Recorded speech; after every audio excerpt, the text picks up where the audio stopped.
ഇത് വെറുമൊരു കഥയല്ല.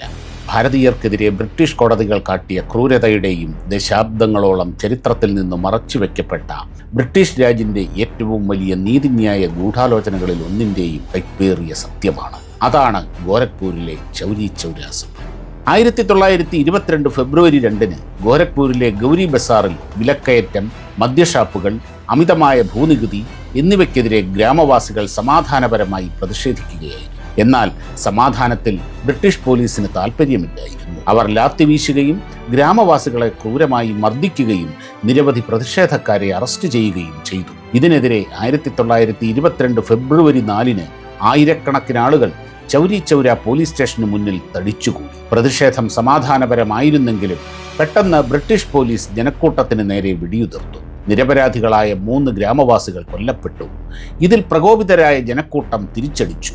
പോലീസ് സ്റ്റേഷൻ തീയിടുകയും 22 ബ്രിട്ടീഷ് പോലീസുകാർ ആ തീയിൽ വെന്തു മരിക്കുകയും ചെയ്തു. ഇവിടെയാണ് ബ്രിട്ടീഷ് കൃത്രിമത്വങ്ങൾ ആരംഭിച്ചത്. മരിച്ച 22 പേരുടെ പട്ടികയിലേക്ക് ബ്രിട്ടീഷ് അധികാരികൾ ഒരു പേരുകൂടി ചേർത്തു: കോൺസ്റ്റബിൾ രഘുബീർ സിംഗ്. ഔദ്യോഗിക രേഖകളിൽ രഘുബീർ സിംഗ് മരിച്ചതായി പ്രഖ്യാപിക്കപ്പെട്ടു. മരിച്ചവരുടെ എണ്ണം കൂട്ടിക്കാണിക്കാനും ഇതൊരാസൂത്രിതമായ രക്തരൂക്ഷിതമായ കലാപമാണെന്ന് വരുത്തി തീർക്കാനുമായിരുന്നു ഈ നീക്കം. ബ്രിട്ടീഷുകാരുടെ മുന്നിലുണ്ടായിരുന്ന പ്രധാന പ്രശ്നം തെളിവുകളായിരുന്നു. കോടതിയിൽ നിലനിൽക്കുന്ന വ്യക്തമായ തെളിവുകളൊന്നും അവരുടെ പക്കൽ ഉണ്ടായിരുന്നില്ല. എന്നാൽ 7 മാസങ്ങൾക്ക് ശേഷം 1922 സെപ്റ്റംബർ 22 മരിച്ചു എന്ന് വിശ്വസിക്കപ്പെട്ടിരുന്ന കോൺസ്റ്റബിൾ രഘുബീർ സിംഗ് ജീവനോടെ പ്രത്യക്ഷപ്പെട്ടു. സംഭവം നടന്ന ദിവസം താൻ സ്വന്തം ആവശ്യത്തിനായി മുണ്ടേര ബസാറിൽ പോയതാണെന്ന് രഘുബീർ സാക്ഷ്യപ്പെടുത്തി. മടങ്ങി വന്നപ്പോൾ പോലീസ് സ്റ്റേഷന് തീപിടിച്ച വിവരം അറിഞ്ഞ അദ്ദേഹം ഹീരാലാൽ എന്ന കർഷകന്റെ തോട്ടത്തിൽ ഒളിച്ചിരുന്നു. രാത്രി 10 മണിയോടെ സബ് ഇൻസ്പെക്ടർ ലക്ഷ്മൺ സിംഗ് അദ്ദേഹത്തെ തിരികെ കൊണ്ടുവന്നു. ഗോരഖ്പൂർ സെഷൻസ് കോടതിയിൽ ജഡ്ജി എച്ച് ഹോംസിന് മുമ്പാകെ രഘുബീർ സിംഗിനെ ഒരു ദൃക്സാക്ഷിയായി ഹാജരാക്കി. 7 മാസത്തോളം അദ്ദേഹം തടങ്കലിലായിരുന്നു, അഭിഭാഷകനില്ലാതെ, കുടുംബത്തെ പോലും അറിയിക്കാതെ. ഗ്രാമവാസികൾക്കെതിരെ മൊഴി നൽകാൻ അദ്ദേഹത്തെ പരിശീലിപ്പിക്കുകയായിരുന്നു എന്ന് കരുതപ്പെടുന്നു. ഈയൊരു മൊഴിയുടെ മാത്രം അടിസ്ഥാനത്തിൽ 172 ഗ്രാമവാസികൾക്ക് ഒന്നിച്ച് വധശിക്ഷ വിധിച്ചു. ബ്രിട്ടീഷ് കൊളോണിയൽ നീതിന്യായ ചരിത്രത്തിലെ ഏറ്റവും കിരാതമായ വിധികളിലൊന്നായിരുന്നു ഇത്. രാജ്യമൊട്ടാകെ ഇതിനെതിരെ പ്രതിഷേധമുയർന്നു.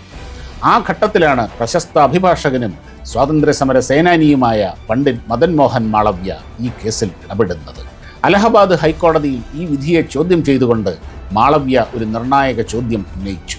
അവിടെ തീയും പുകയും ഇരുട്ടും മാത്രമായിരുന്നെങ്കിൽ വ്യക്തികളുടെ മുഖം എങ്ങനെ തിരിച്ചറിഞ്ഞു? അദ്ദേഹത്തിൻ്റെ വാദങ്ങളെ തുടർന്ന് ഹൈക്കോടതി ഭൂരിഭാഗം പേരുടെയും വധശിക്ഷ റദ്ദാക്കി. എന്നിരുന്നാലും ബ്രിട്ടീഷ് രാജ് ശിക്ഷകൾ നടപ്പാക്കി. 19 ഗ്രാമവാസികളെ തൂക്കിലേറ്റി, 2 പേർ കസ്റ്റഡിയിൽ മരിച്ചു, 14 പേർക്ക് ജീവപര്യന്തം തടവ്, ബാക്കിയുള്ളവർക്ക് 2 മുതൽ 8 വർഷം വരെ തടവ് ശിക്ഷ ലഭിച്ചു.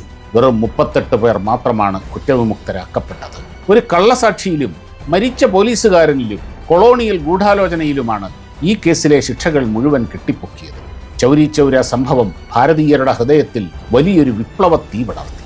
1947 ഇന്ത്യ സ്വാതന്ത്ര്യം നേടിയപ്പോൾ ആ സ്വാതന്ത്ര്യത്തിൻ്റെ വിലയിൽ ചൗരി ചൗരയിലെ രക്തസാക്ഷികളുടെ ചോരയും ഉണ്ടായിരുന്നു.